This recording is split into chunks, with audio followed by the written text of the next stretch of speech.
Good morning, all. My name is Tejinder Singh. I'm the chair for the Newsmakers Committee. It's a pleasure to welcome you all on behalf of the National Press Club with more than 3,500 members worldwide. Please do visit npc.org, our website, for more details. And I will not like to take a lot of your time as we have this Newsmakers event. Bold new developments in NASA's civil space effort. And we have speakers, Dr. John Holdren, Director of the White House Office of Science and Technology, and NASA Administrator Charles Bolden. I will now pass to Mr. Holdren. Thank you very much. It's my distinct privilege this morning to introduce you to a man who has excelled as a Marine pilot and a leader of his peers in that demanding and dangerous profession, as an astronaut, as a manager of high-tech agencies and enterprises, as an advisor to businesses, universities, and philanthropies, and now as the visionary leader of the National Aeronautics and Space Administration, which he is restructuring into the science-centered, technology-advancing, forward-leaning institution it needs to be to meet the challenges and the opportunities of our country's activities in space in the 21st century. But before I tell you a little more about Major General retired Charles F. Bolden, Jr., I want to say a few words about those challenges and opportunities in space. I start by noting that President Obama realizes, I realize, and General Bolden realizes that our activities in space represent not just a grand and inspiring adventure of exploration and discovery of the universe we inhabit, but also an indispensable platform for observing what is happening in the environment of the Earth below, from the transformation of land and vegetation to melting ice and rising sea level to the tracks of hurricanes and typhoons. A vantage point as well for monitoring potential threats to our national security. An indispensable pillar of our communications infrastructure and geopositioning capability, and a source of new products, services, businesses, and jobs whose potential is barely beginning to be tapped. U.S. strength in space science and space technology stands as one of the pillars alongside the vitality of our research universities and national laboratories, the strengths of our education system from preschool to grad school, and our information, energy, and transportation infrastructures, the pillars that support this country's leadership across the range of science and engineering capabilities we need for economic competitiveness, growth, and job creation, for clean energy and environmental sustainability, for long and healthy lives for all of our citizens, and for national and homeland security. U.S. leadership in human spaceflight, compellingly asserted in the landing of humans on the moon in 1969 and in 5 more such landings through 1972, and convincingly continued through the Space Shuttle program and the central U.S. role in the International Space Station, has brought forth the bravest among us to venture into this ultimate frontier, has engaged some of the cleverest among us to develop the technologies by which they could do so, and has inspired countless of our young people to study science and engineering so that they too could reach for the stars. President Obama understands all this with crystal clarity. He said so clearly and repeatedly in his campaign, and he has done so repeatedly since. The decisions that were unveiled yesterday about the direction of the U.S. human spaceflight program and NASA's other important programs of innovation, exploration, observation, and discovery going forward were made with the greatest appreciation for the importance of getting this right.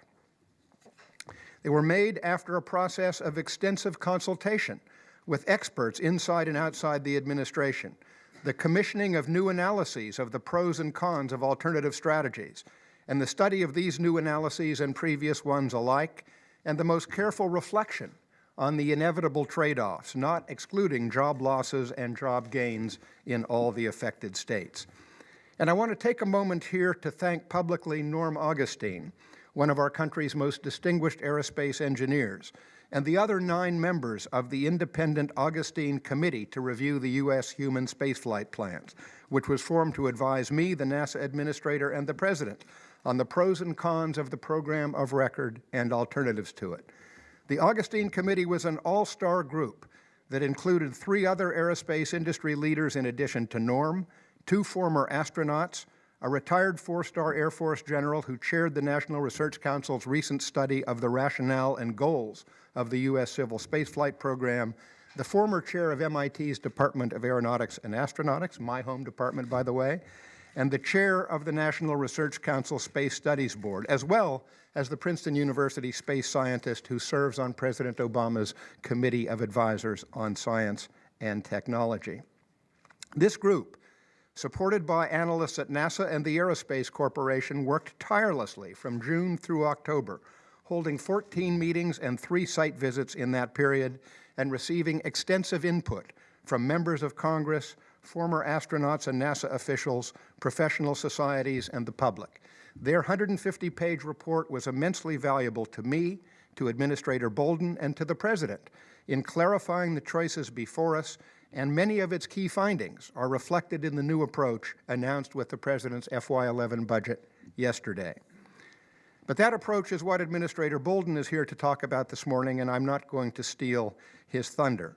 Let me say only that I am convinced, and President Obama is convinced, that the new approach on which Administrator Bolden will be elaborating in a moment is the right approach for this time, these challenges, these opportunities.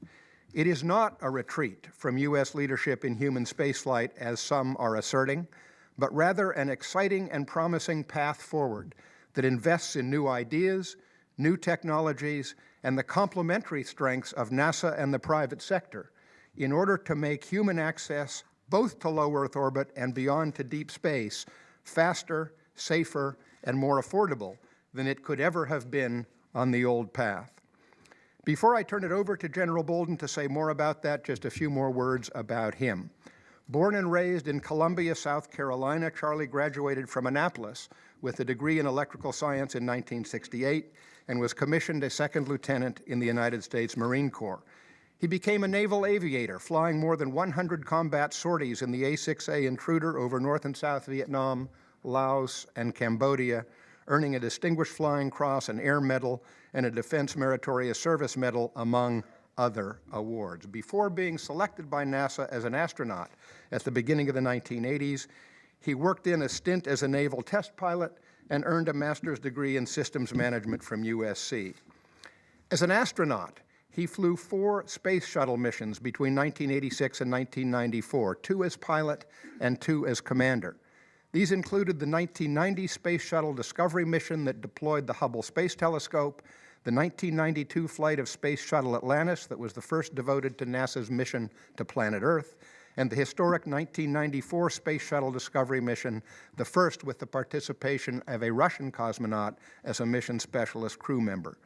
In other roles in NASA besides spaceflight itself, Charlie served as Astronaut Chief Safety Officer, lead astronaut for vehicle test and checkout at the Kennedy Space Center, chief of the safety division at the Johnson Space Center, special assistant to the director of the Johnson Center, and assistant deputy administrator at NASA headquarters. In June 1994, he left NASA and returned to active duty in the Marine Corps, initially serving as Deputy Commandant of Midshipmen at the Naval Academy. Subsequently, he served as Deputy Commanding General of Marine Forces in the Pacific, Commanding General in charge of the Marine Forces in support of Operation Desert Thunder in Kuwait, Deputy Commander of all U.S. forces in Japan, and Commanding General of the 3rd Marine Aircraft Wing. He retired in August 2004 with the rank of Major General. Thereafter, he served in a couple of management positions in the private sector and on a number of corporate, academic, and philanthropic boards before being nominated by President Obama last year and confirmed by the United States Senate as the administrator of NASA. He began his duties at the NASA helm last July 17th. All I can say is what a career, and there is more to come. This is an individual who has demonstrated again and again that he well and truly has the right stuff. And I have no doubt whatever that what he is bringing to NASA is change we can believe in. I give you the NASA Administrator, General Charles Bolden.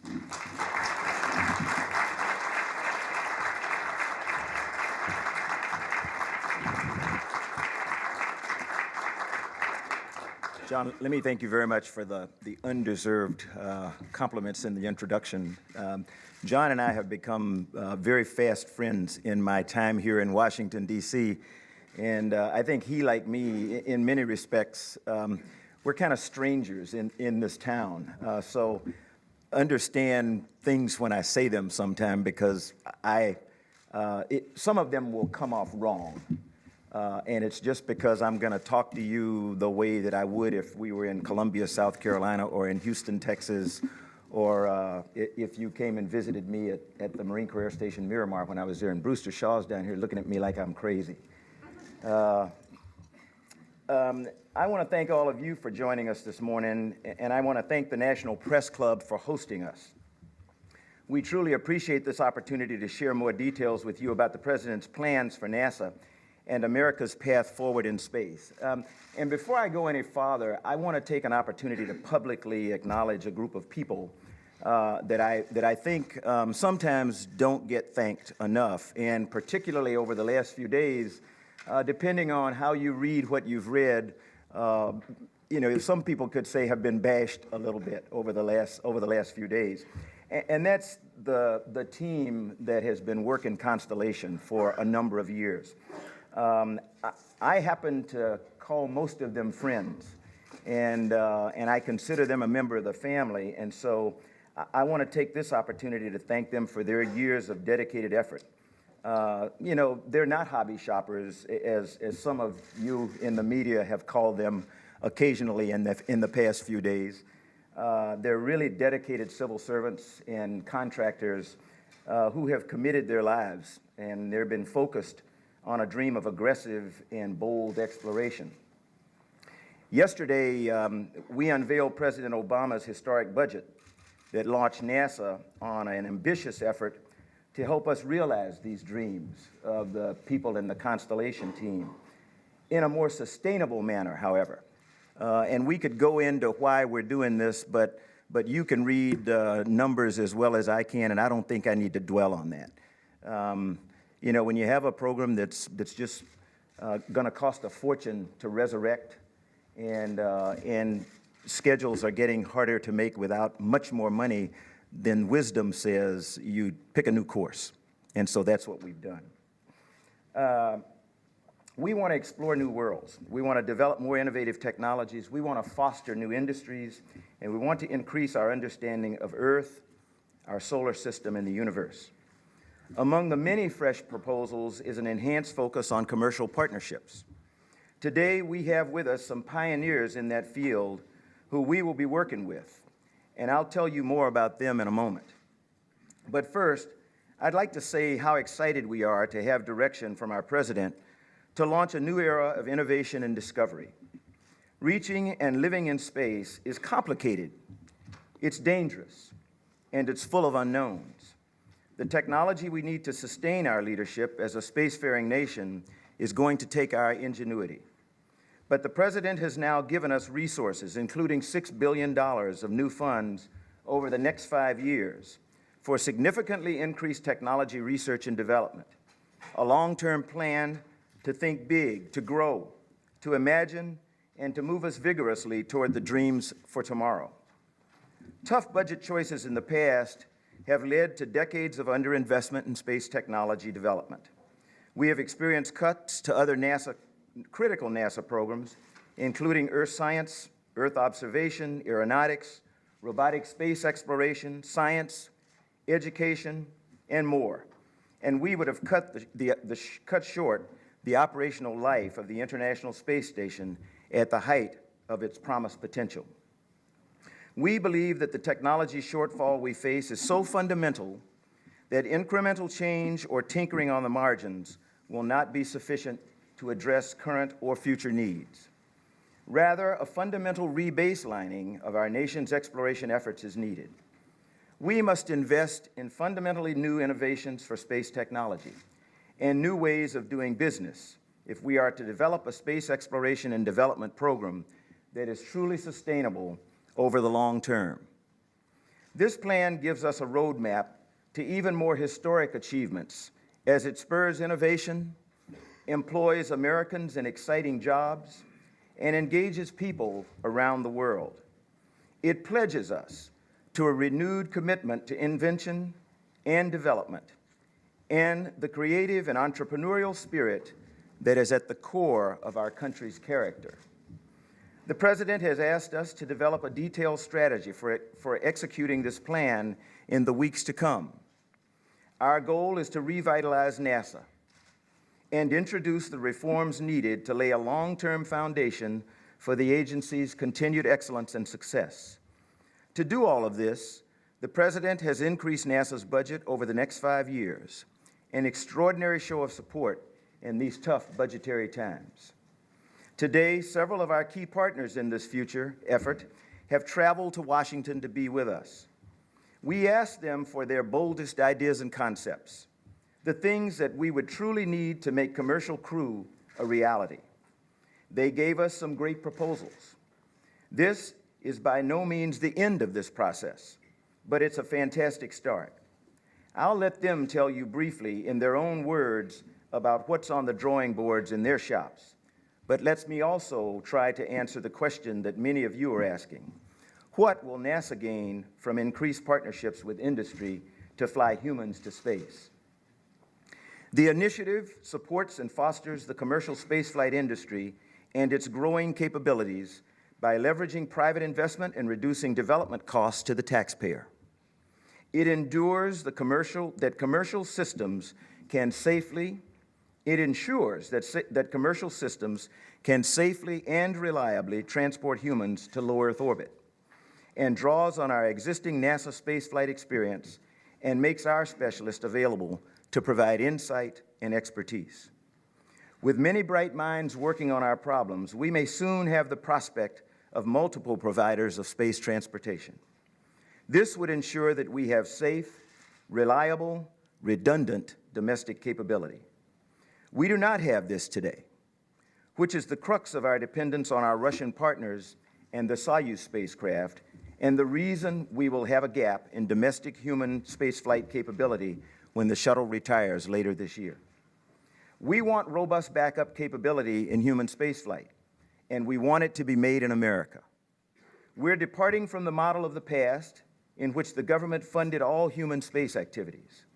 This represents the entrance of the entrepreneurial mindset into a field that is poised for rapid growth and new jobs. And NASA will be driving competition, opening new markets and access to space, and catalyzing the potential of American industry. This is a good investment for America. Remember that we already depend on commercial companies to launch all our nation's most precious military and national security satellites. Today, commercial companies launch all government communications, weather, imaging, navigation, and intelligence satellites, upon which our lives depend at home and abroad. A major benefit of this new partnership is the potential for thousands of new high-tech jobs and spin-offs of other businesses that can support this industry and also take advantage of affordable access to space. There will be jobs in propulsion, communications, and other industries. Exploration programs drive innovation throughout our economy, and NASA will be leading this economic competitiveness and growth.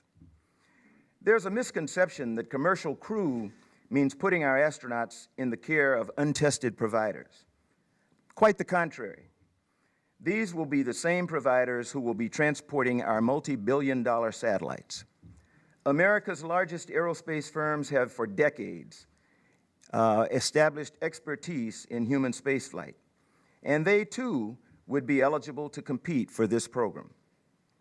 Even the new entrants will have demonstrated successful flights by the time they would carry astronauts in addition to cargo. All of us travel on airplanes, and we feel safe because we know the government has set standards and oversees periodic inspections. For spaceflight, safety concerns are even more serious. These commercial flights will have to follow the same safety assurances to which NASA holds itself. As most of you know, I'm a former astronaut and have flown 4 times on the space shuttle.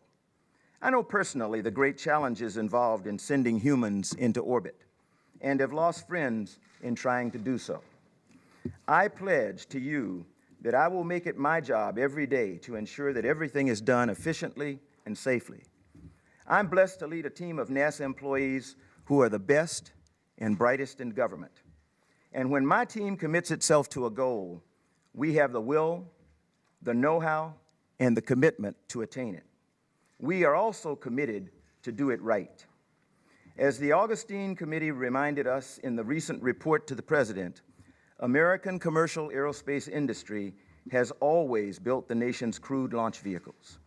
Over its nearly 52-year life, NASA has built a deep foundation of experience and knowledge with a wide range of companies. These companies have been essential to all our successes, from Mercury to Shuttle, as well as with our robotic missions and multi-billion-dollar scientific satellites. They have long demonstrated they can do the job. The Augustine Committee also said there's little doubt that the U.S. aerospace industry, from historical builders to the new entrants, has the technical capability to build and operate a crew taxi to low Earth orbit. And they believed, as do we, that they have the capability to do this by as early as 2016. NASA itself has been mulling this idea for some time, believe it or not. In fact, I was personally involved in working the concept of commercial operation of our space transportation system as far back as my early days as a fledgling astronaut in the early 80s. So it's not a new idea, but rather an idea whose time has come. The future is unfolding before us now, and it couldn't be more exciting. With low-cost and safe transport to space, more people will be able to have the transformative experience with which I've been blessed. Kids will be able to realistically envision a career that involves space, either going there or using it. As more of us travel into space, more will look back on our home planet with the special perspective that only space travel can provide. We will expand the global bonds we are already developing through the multinational partnership that has built and is sustaining the International Space Station. And with commercial companies providing transportation services, NASA will be able to focus on the greatest challenges that lie ahead in areas where we already have a stellar track record, advancing cutting-edge technology and scientific discovery, and pushing the boundaries of new frontiers, on providing future explorers with dramatically greater capabilities than we have today. We start down that path now. We have with us today our 2 funded participants in the Commercial Orbital Transportation Services Program, SpaceX of California and Orbital Sciences Corporation of Virginia. They are both well on their way to demonstrations of cargo transport to the International Space Station, and we look forward to their continued progress. Today, I'm also pleased to give you more details about the $50 million that NASA is awarding to 5 companies through an open competition for funds from the American Recovery and Reinvestment Act of 2009 to support commercial crew development efforts. Each awardee has also proposed significant investment from other sources to leverage the taxpayer investment. It's a bold first step. And while there are many vibrant companies out there with which we hope to partner in the future, these 5 and our 2 COTS participants are at the starting gate. They specialize in vertical takeoff and landing, life support systems, low-cost satellites, and miniaturized avionics. They are payload specialists and builders of robotic spacecraft and new rockets that have never before existed. Here's some more about 5 companies getting grants today.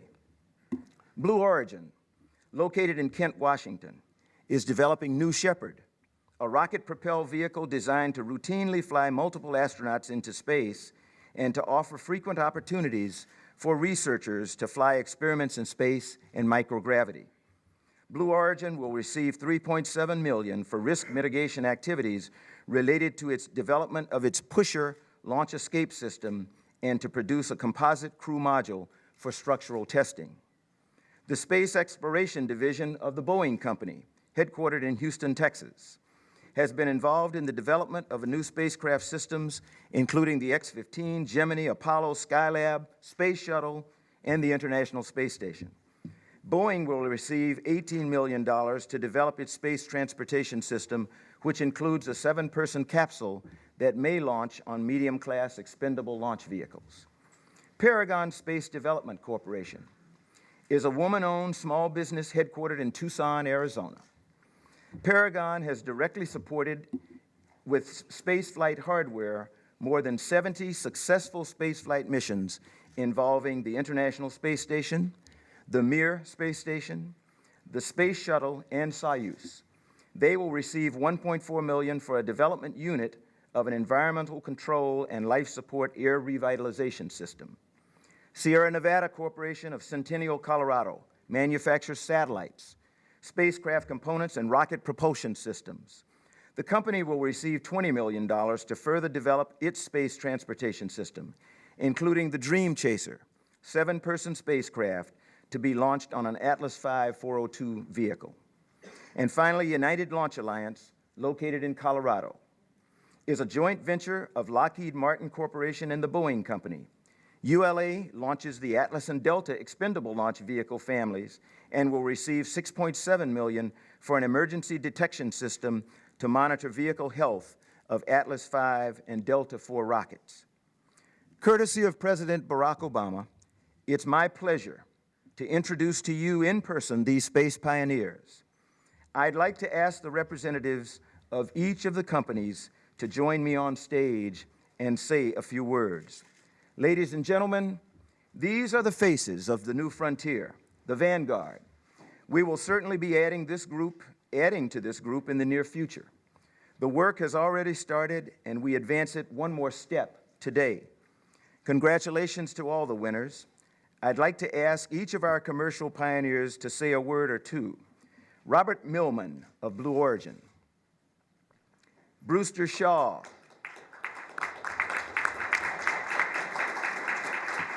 Hold your applause until I give all the names. And I want you to hear their names as we do this. I know you know most of them.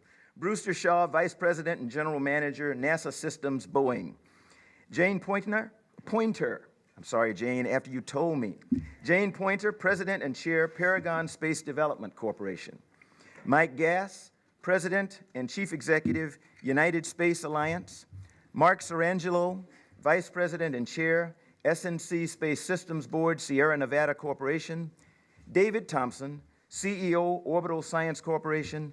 And Ken Bowersox, Vice President, Astronaut Safety, SpaceX. Can I give them this? Oh, there you go.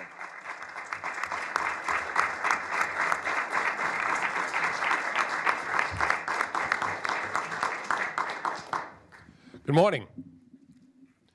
Dr. Holdren, Administrator Bolden, thank you so much for hosting this great event this morning.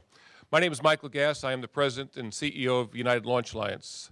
On behalf of the women and men of United Launch Alliance, we are incredibly excited to participate in this bold new era with our NASA partners. United Launch Alliance has been supporting our nation for expendable launch vehicles with over 50 years of experience. Our current generation of Atlas and Delta launch vehicles was started with a $5 billion private investment to develop these new expendable launch vehicles, and the Atlas and Delta will be utilized to support, hopefully, commercial crew in the future. This new project that we're starting to get the emergency detection system is all about crew safety, to make sure we understand our system fully and to be able to give the appropriate signal for potential abort if necessary. This work will not only support our commercial crew, but will be synergistic with our current mission of delivering highly reliable products for all of our customers. Thank you again for this opportunity. And good morning, and thank you also for the opportunity to speak here. I'm Robert Millman with Blue Origin. Blue Origin is a small team headquartered in Kent, Washington. We also have flight facilities in West Texas. And the team is dedicated to creating technologies for an enduring human presence in space. And with working with NASA, we'll be working on 2 technologies in particular. We're developing a pusher escape system. You may be familiar that a traditional tractor escape system involves the tower jettisoning. So we'll be developing an escape motor at the back of the capsule, which will avoid the jettison event, and also because it will avoid consuming it on a nominal launch, it'll lower operating costs. The other technology we're working on is a composite pressure vessel.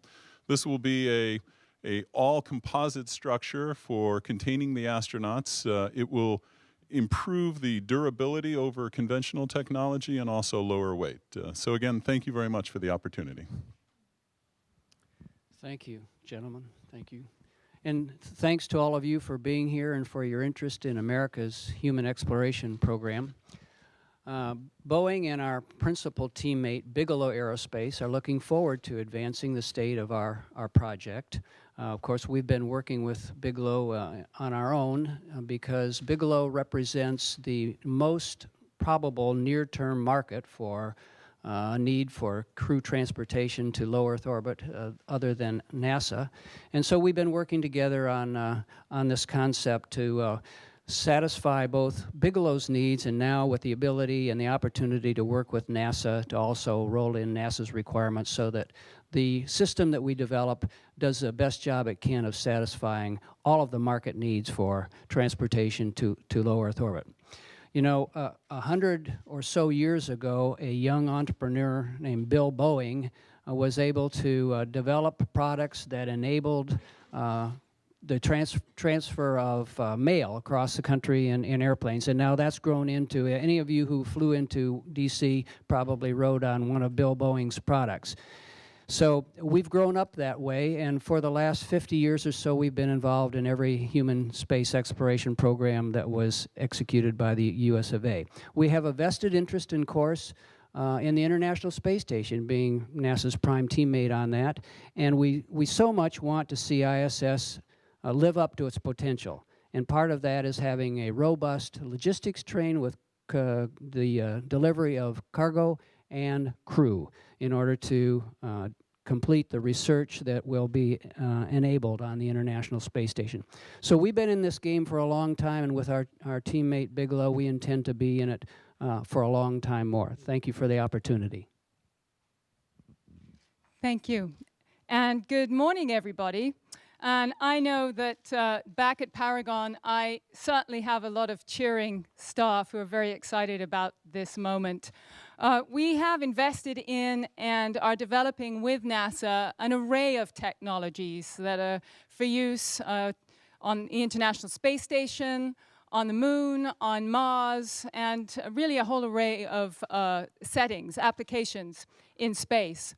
Our air revitalization system that we're developing under this program is really one of its, the first of its kind, because it will be a turnkey system that can be used on an array of missions on pretty much any spacecraft. So we're looking forward to working with the spacecraft developers on making sure that it fits their needs. I also wanted to say that, of course, at Paragon, we're deeply committed to the development of space for human exploration, both in a commercial way and, of course, over the years, Paragon has been involved in the commercial development of space from our inception, from inside Biosphere 2, the first regenerative life support system, bioregenerative life support system developed. We had the very first commercial experiment on the International Space Station, which was really exciting for us. And I think today at Paragon, we're incredibly proud to be here and to be part of the nation's space program. Thank you very much. Good morning. I'm Mark Sarangelo from the Sierra Nevada Corporation. On behalf of the 2,000 or so employees of our company, I'd like to say thank you to NASA and for all this effort that has gone into this program. We have been on over 300 space missions in our career and as an organization, and what we've learned is that space is hard. This is not an easy thing to do, and it takes a lot of effort and a lot of cooperation and a lot of teamwork. We have a great group of companies that are involved with us on our program.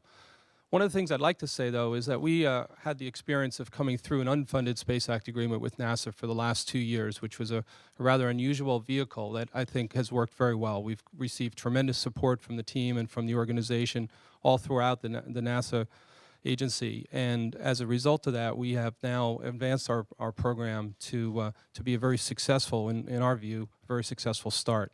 Our program is based on a NASA vehicle that was originated many years ago called the HL-20. It's a runway landing lifting body concept, and we've now brought that concept forward, and we're very thrilled to be part of this group and to be able to move that idea to the next level. Thank you very much. Good morning. I'm Dave Thompson, Chairman and Chief Executive Officer of Orbital Sciences Corporation, a company that two friends and I started 28 years ago to develop the full commercial potential of space. With the perspective of about 3 decades in this business, my judgment is during its first turn at bat, the Obama administration really hit it out of the park with its proposal for NASA's new approach to our civil space program. This new approach, which represents the most dramatic change in our civil space activity in at least the last 20 years, is very consistent with what we've seen both in this country and around the world over the past several decades. An increased reliance on an ever more capable private sector, in this case, to deliver people to and from low Earth orbit.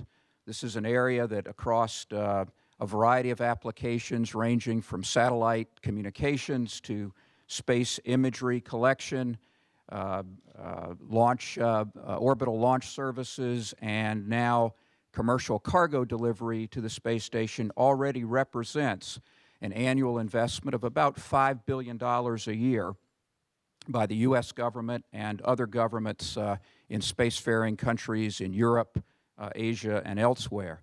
So it seems like this is the right time, this is the right direction for the agency to take in this new era. One of the reasons that I'm confident that the private sector is up to the challenges that are ahead of us in this new era of commercial astronaut taxi services to and from low Earth orbit is because of the progress that we've made over the last couple of years in developing private cargo transportation systems for the International Space Station. 2 of these systems will make their first flights to the station within the next year, and I think that will pave the way, not too many years later, for the first launches of astronauts to low Earth orbit. These challenges are ones that we welcome, and I would also, in addition to this new element of NASA's program, compliment the Obama administration and the space agency for strengthening our scientific programs that NASA carries out.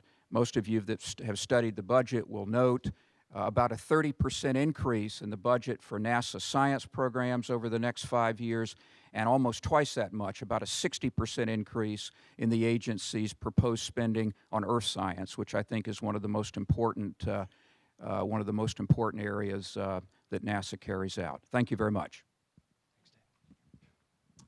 Yeah, I'm Ken Bowersox. Today, it's an honor for me to be representing the 880 employees of SpaceX. We've got a main construction facility out in Hawthorne, California, a test facility in McGregor, Texas, and then 2 launch sites, one in Kwajalein out in the Marshall Islands, and a launch site in Florida. One of the most exciting things to me about the 2011 NASA budget is that it acknowledges one of the biggest barriers to exploring space, and that barrier is how you pay for it.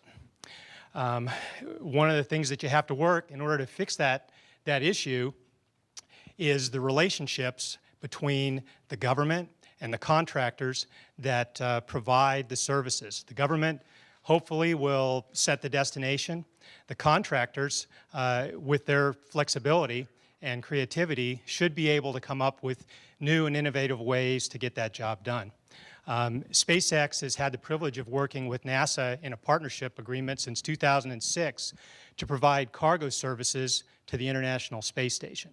And I can tell you from firsthand experience that it's a really great thing to watch what happens when you blend the skills that are only available in the government with the flexibility and creativity of private industry. Folks, if we could do one thing before we go, I was going to ask, yes, absolutely. Get one great shot. This is the face. These are the faces of the new space frontier, folks. If y'all.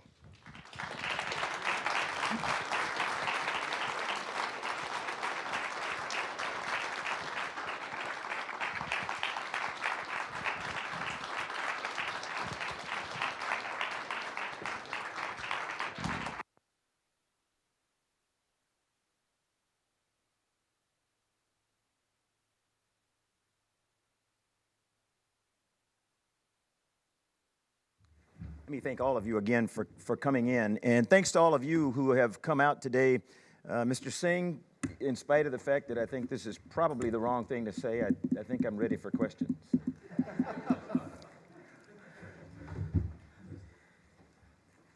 Thank you. Thank you very much. Please identify yourself and the organization you are representing. And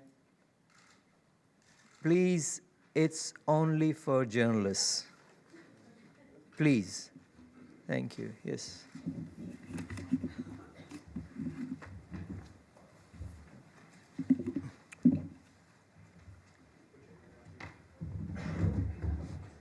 Hi, Ken Chang from New York Times. So the budget is asking for $18 billion over 5 years for research, which is a lot of money to ask Congress for when you haven't spelled out a specific goal. And I was wondering, do you have a destination and timetable for where you want to send astronauts?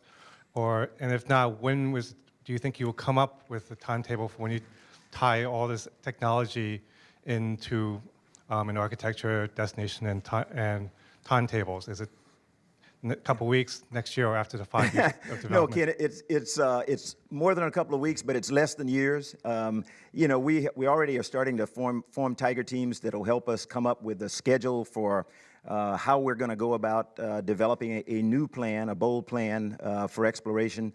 If you ask me about destinations, I get in trouble when I say it, but I'll tell you anyway. Anybody who talks about exploration beyond low Earth orbit, there's some places that naturally come to mind: the Moon, Mars, asteroids, you know, other near-Earth objects. So, so I would say those are some of the definite destinations. I have Lori Leshing down here, who is one of my executives, keeps reminding me that I'm limiting us when I talk about Mars instead of places other than the solar system. But I'm just talking about in my lifetime. So I will limit it to Moon, Mars, asteroids, and things like that. And we hope very soon to be able to give you a very definitive time schedule on which we hope to reach some of these destinations. I will tell you that right now, as we are talking about today with the people we're honoring here, as I talked to them, they were asking, what can we do to help? And I said, the number one thing that we all can do is pull together, work together, and make sure that we deliver things on schedule, meet our milestones, and make sure that we come in on the cost that we said, because that's what's going to be different. And if I can't deliver that, then you all ought to throw me out, okay?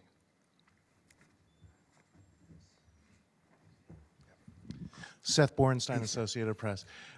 General Bolton, following up on that, if you're looking, I believe in yesterday's budget announcements, you made a lot of talk about the in-orbit fueling. I know it's still early. Are you looking at primarily when you're the new type vehicles at launching from a space station or someplace in orbit to wherever you're going? Is that sort of the primary role, or are you looking at more the traditional from Earth? You know, when you talk about in-orbit refueling, this is a question we have talked about internally among ourselves. We're talking about going from a space station to some other place in the solar system. We're talking about being able to launch with a lighter vehicle than we would otherwise be required, because if you think about it, the reason for the weight and the size of a lot of vehicles is getting out of the gravity well. If we have a place that we can go once we get out of the gravity well, refuel, it means you don't have to have the types of complex, heavy, costly vehicles that we have today. So that's one thing.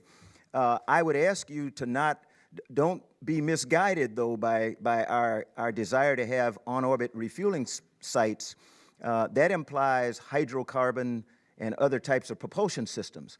When I talk about game-changing propulsion, we're talking about going back to some stuff that NASA has on the shelf and some of our commercial partners have on the shelf, whether it's ion engines, VASIMR, all these other kinds of things that you all know better than I do, and you know they're going to bring arguments in the coming months, because if you're a VASIMR fan, then you don't like ion.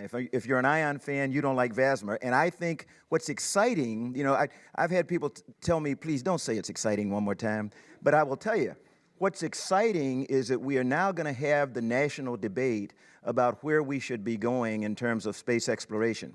And scientists and engineers who have not had the opportunity, perhaps in the last decade or more, to have these discussions in public are going to have them, I hope. If we do nothing but facilitate public discussion on where we should be going and how we go there, then we will have accomplished a lot. Call on people. Yes.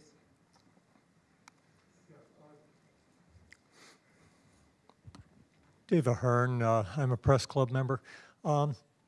The announcement from the president has been greeted with dismay in some areas, that we are abandoning manned spaceflight, that we are leaving it to the Chinese, to perhaps the Indians and others, other nations to take the lead in exploring our own solar system. How do you respond to that when we were the nation that was in the forefront and did land men on the moon? What do you say to those people? We are still the nation that is in the forefront. We are still the nation to which everyone looks and with whom everyone wants to partner. As I travel around the world, that message comes through loud and clear from all of our international partners. If I go back to saying people thinking that we're turning away from human spaceflight, I will share with you a story that I got from Jeff Hanley this morning, who is the program manager for the Constellation program. And he had gotten a message from a little girl named Chrissy that he had actually semi-adopted, had invited her family to the Ares 1X launch. It was the greatest thing she had ever seen. She went through the scrub and she came back the next day and saw it launch. And to Chrissy, without anyone explaining anything to her, she thought we were turning away. Jeff took the time to explain to Chrissy, look, we're not abandoning anything. We're probably on a new course, but human spaceflight is in our DNA. So, it's important for you all to help us explain to people who will look at the headline, because you write the headline. So make it accurate. We are not abandoning human spaceflight by any stretch of the imagination. We have 10 more years of involvement on the International Space Station. That is exciting. We just hired some astronauts in Houston who are somewhat offended that people think that they have nothing to do. We have crews that we just named who are going to be spending a year of their life training in Moscow just to get ready to go spend 6 months of their lives on orbit. That's exploration. And that's human spaceflight, and I can count on that until 2020. I've got 7 companies represented right here who are telling me that they're excited about finding ways to get humans off this planet and into low Earth orbit. That's human spaceflight. So for any of you who think we're abandoning human spaceflight, I just respectfully disagree. I think we're going to get there perhaps quicker than we would have done before. If you look at flights to Mars, for example, game-changing technology enables us to go to Mars in days, not months. By doing the things that we're about to do, by taking the money that President Obama has given us in our NASA budget for the next 5 years to use technology development. Now, I'm not trying to fool anybody that this is going to be easy. I've still got to go to the other end of Capitol Hill. To the other end of Pennsylvania Avenue. But I'm excited about the opportunity to do that. I now have a budget that allows me to walk to that end of Pennsylvania Avenue and say, this is the program that I want all of us to work on together. It's got to be a partnership. Some of you may have heard my comments yesterday on the budget rollout. This is a we thing. This is not a NASA thing. This is a we thing. This is the nation. And working Congress and the administration, NASA and industry, NASA and industry and academia. We've got academia represented here. I won't call the name of the school because I don't want to advertise them, but they're here. These are exciting times. Anybody who was ever on a college campus over the last 10 years and walked into an engineering school and saw the dearth of research going on space science and earth science and other things because there was no research money, I think that's going to change. So help us tell this story because I think it is exciting. I'm Frank Mooring with Aviation Week. General, as you well know, yesterday was the anniversary of the Columbia accident. And it's my understanding that the Constellation program was assembled as a direct response to that accident. The findings of the Columbia Accident Investigation Board, for example, which mentioned the absence of a, I believe they used the term national mandate prior to the accident, and also the fact that NASA was stretched too thin. How do you incorporate the lessons of Columbia in this new venture, particularly the part that they identified as being a lack of a national mandate? Frank, if I can, you limit the sources of lessons learned. Our lessons learned in NASA go all the way back to Apollo 1. That was when we had the first eye-opening alert that maybe we didn't know everything we thought we knew. And then we felt really good about ourselves in 1986. I can tell you, I landed in the middle of the desert. I landed at Edwards Air Force Base in the middle of the night on January 18th. Went back home to Houston and going through my debriefs. And my very last day of debrief, we took a break to watch the Space Shuttle Challenger launch. And 73 seconds into flight, I lost 7 dear friends. And we once again were awakened that this is hard and that you've really got to stay on the top of your game. And then again, January 1st, 2003, at the end of a mission when everybody is celebrating because nobody thinks, that you're going to have a problem doing reentry. I mean, except us who are in the game who know that it's not over till it's over, and that's why you call wheel stop, because everybody can then breathe. And once again, we were reminded that this is tough stuff. So I think there are lessons to be learned from Columbia, Challenger, Apollo 1, and other accidents and incidents that we had along the way that didn't get the press that those did. I think the president has set a bold challenge for us. We are not drifting. I think I've had friends from Houston who write me when you talk about flexible path, and I admit, okay, flexible path is hard to grasp, but let me help you, okay? They sent me a thing, and I think they said, this is like Alice in Wonderland. When you're going everywhere, you're going nowhere. Well, we're not going everywhere. We have defined destinations that we want to go, and we will go there incrementally. And through our technology development, that will help determine where you go first. We want to take advantages of opportunities that come as the technology develops.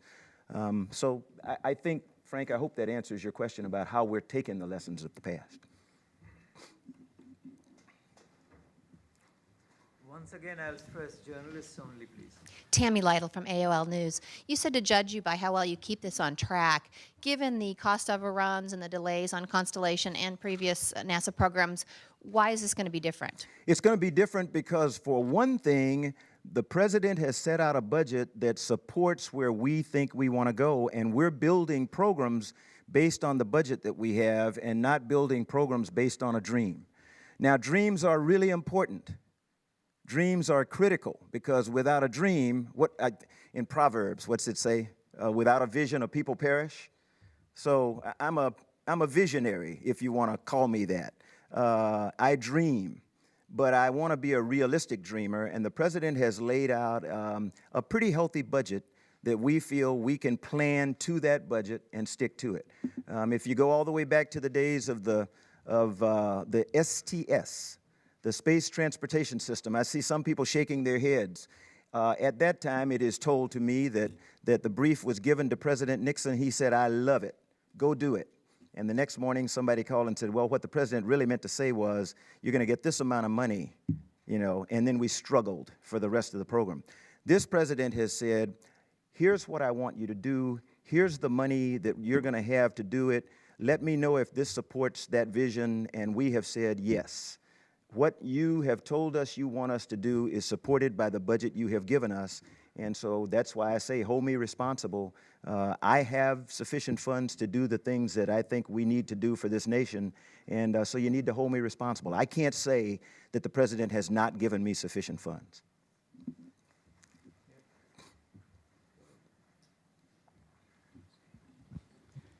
Keith Cowling, NASAWatch.com. To the issue of flying astronauts in commercial vehicles, after all the talk yesterday, I sort of sat around last night doing a mental, totally unscientific poll in my head of people I've talked to, and Ken Power-Sox and people who work for these companies, and I came up with a number: 60 astronauts, 60% say, nah, I wouldn't do it, and 40 would. And then I thought, well, what's behind this? And it's emotional. It's like this emotional Latter-day Right stuff thing. They use logic to say why they wouldn't. How do you get beyond that? What are you going to say to the astronaut corps? Like, this is how it is? Or how are you going to work with them? And it's not just the corps. It's a larger group of people who support them. How are you going to work at that? My message to the workforce, did everybody understand Keith's question, first of all? And he hit the nail on the head. This is all emotional. And the reason that I started my comments by thanking the Constellation team is because you've got to understand, everybody's had a death in the family. To people who are working on these programs, this is like a death in the family. So, you know, everybody needs to understand that. And we need to give them time to grieve, and then we need to give them time to recover. I have an incredible workforce of civil servants and civilians. They have been through this before. You know, this is just part of the life of being in NASA. And every time we manage to pull through it and we manage to recover and we go off and we do great things. And this time will be no different. Now, that doesn't make, you know, an employee at the Kennedy Space Center or the Johnson Space Center or Marshall Space Flight Center or a contractor that any of these 7 people represent, that doesn't give them a, you know, a great sense of solace because they're facing reality. But what I tell them is, look, we're going to get through this. You know, kind of stick with us if you can. Some of you will decide that this just isn't exciting enough for you and you want to go do other things. And I appreciate the service you've given. Allow us to help you in your transition. And if at all possible, let us help you find some work somewhere else that's gonna be passionate to you. I'm a big person for passion. I'm here because I'm passionate about space and exploration. Otherwise, I'd be sitting in Houston, Texas, or I'd be in San Diego with my 3 granddaughters. I am here because I'm passionate about this. I cry about it sometimes. So what? This is my life. This is their lives. And give them a little time. They'll come back, and they're going to be as great as they have always been. So just bear with them and give them some time. They'll be okay.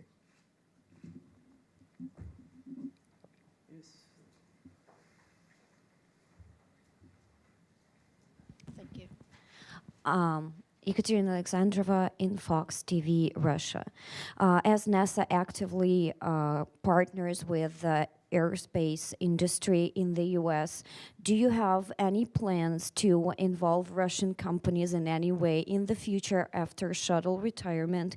And could you please specify the process of delivering astronauts to ISS in terms of Russian participation in it, again, after shuttle retirement? Thank you again.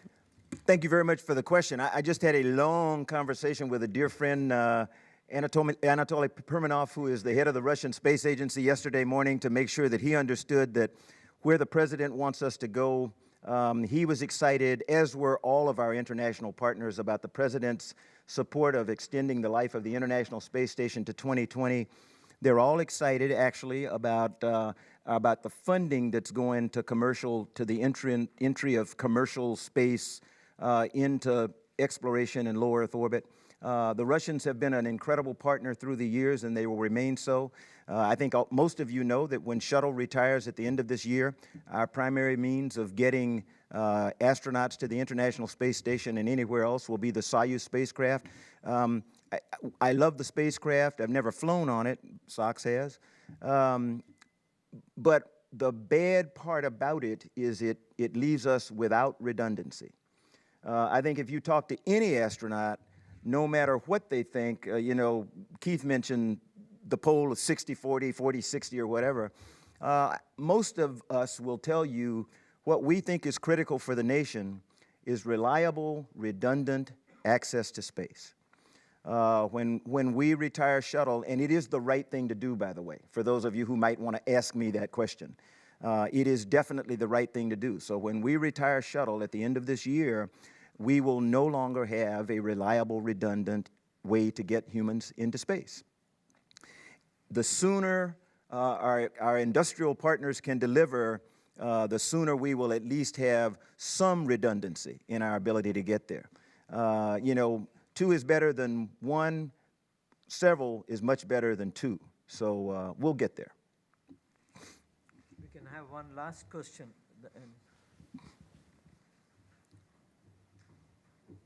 Hi. At the end there. At the end there. The lady there.